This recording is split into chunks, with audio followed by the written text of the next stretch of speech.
Hi everybody, I'm Amy from the Cauldron, and if you've followed my channel for a while you'll know that I hate to throw out any leftover dye, and that is exactly what I'm going to be doing in today's dye time.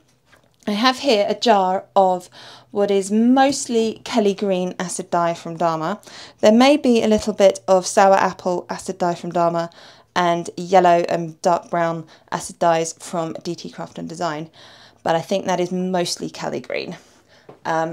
This is the water left over from another project.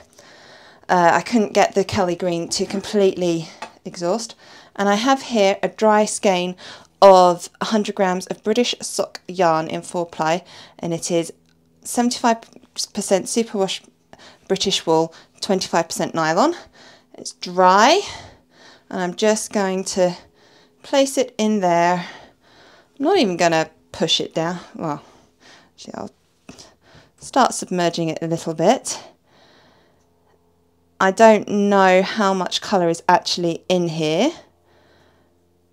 It doesn't look like much, but I'm going to see what sort of colour I can get from this. I think I'm going to leave it at that. There is a lot of vinegar already in this jar. You open the top and it smells like vinegar, and I'm just going to go leave this to set in the sun. The reason that I have not pre-soaked this, and the reason I'm not completely submerging this, is because I really don't mind if this ends up being a tonal yarn or not. I'm really not worried. I just want to use up the rest of the dye, and I'm curious to see how this will look afterwards.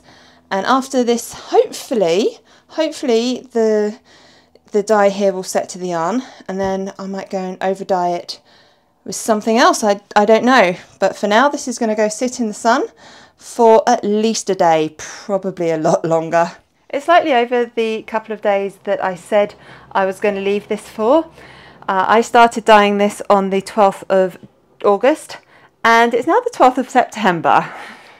I've never had yarn sitting in water like this for quite so long, and I had been checking this, and the water did clear in about 2 hours, so this was a bit excessive, but since it's the school holidays I don't really get much time to do any yarn dyeing, and it's going to be another 10 days at least before I get a chance to really do any more yarn dyeing. So what I've decided to do is I've got some purple dye here from DT Craft and Design.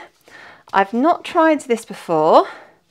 I've got my mask on and I've got my gloves on, and this is a dedicated dye spoon. So what I'm going to do is just add this dye to the top, give it a little mix about. I don't know how much dye I put in there, and I'm just going to leave that now for the next, well, 10 days at least, just to see how this goes. It's now been 10 days since I set this up, and all I did was just sprinkle the powder on top and stir it in. But look at these little speckles on there. Looks like that colour broke straight away because this water is very, very acidic. Let's have a little look at this yarn. Ooh, a nice, so is that blue patch, there it is. Cool, wow, that is pretty cool. And I'm just gonna put this straight into my steamer basket.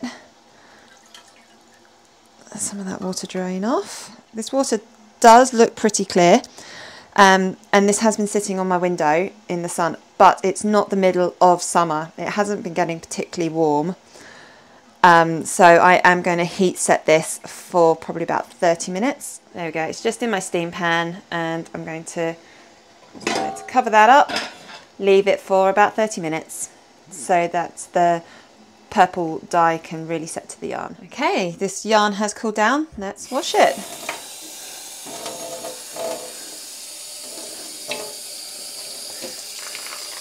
At the moment I'm just using cold tap water just to rinse out any excess dye or particularly vinegar. There is a lot of, there's a lot of vinegar in here. It's very, very, very vinegary. So now I'm just adding a little bit of washing up liquid just to help shift that excess vinegar. I'm not expecting there to be any runoff or any bleeding because the water in the steam pan was completely clear. So it looks to me like all of this dye has set to the yarn. Yeah, so I'm just going to rinse this through a few times more just to make sure I get rid of that vinegar smell. Then I can hang this on the line to dry. And here is the finished dyed yarn. Now, 6 weeks ago when I started dyeing this yarn, this isn't where I thought I would end up. The plan was to use up that leftover Kelly green and then do probably some speckling on top. I didn't know what colours I wanted to speckle with, but I knew I wanted to speckle on top of this. But then life happened. It was the school holidays, and I'm really glad that I experimented with just mixing a little bit of powder into the top of the jar that this was sitting in and just let it sit there, not move it at all for 10 days, I think it was. Yeah, I think it was 10 days. Because this is just gorgeous yarn. I deliberately chose a dye that I knew would break, and it didn't disappoint me because look at that. Look at those beautiful blues mixed in with the purples. And what I really, really love, this was sitting on top. And I couldn't really get a good picture of this in the jar because it was quite reflective. But you've got the beautiful purple background and then you've got these blue speckles within it. And I did not expect this at all. I think it's beautiful and I love it. It's a fantastic surprise. There's these lovely bright pink patches as well. So you've got all this range just from that one dye. And you can see it's a sort of non-repeating colourway. There are obviously patches like this, which were sitting at the top. And then you've got where it sort of trickled down. But then there's still lots of that bare yarn. There's little patches of colour throughout. It did take a lot of restraint not to pick up the yarn and just sort of mix everything up in there. I just wanted to see how far that dye would spread down through the yarn. And the results are absolutely stunning. I think this happened with the purple with the blue specks. I think that happened because there was so much acid in the jar. I mean, it really stank of vinegar when you took that lid off.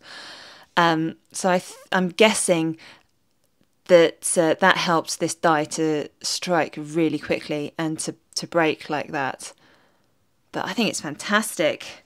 I wouldn't be able to repeat this colourway exactly, but I could certainly repeat the technique with different dyes to see what would happen with them. Thank you so much for watching this video. I really hope you enjoyed it.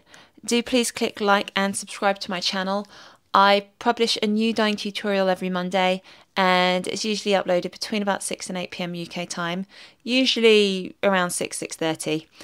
And I do like to try different things in my videos. Sometimes when I plan something, it doesn't quite go to plan, as this one did. I had to change quite a bit. But I do like to try different things with different dyes, different fibre types, and all sorts of things like that. So there should always be something new and interesting to watch. Thank you so much for watching.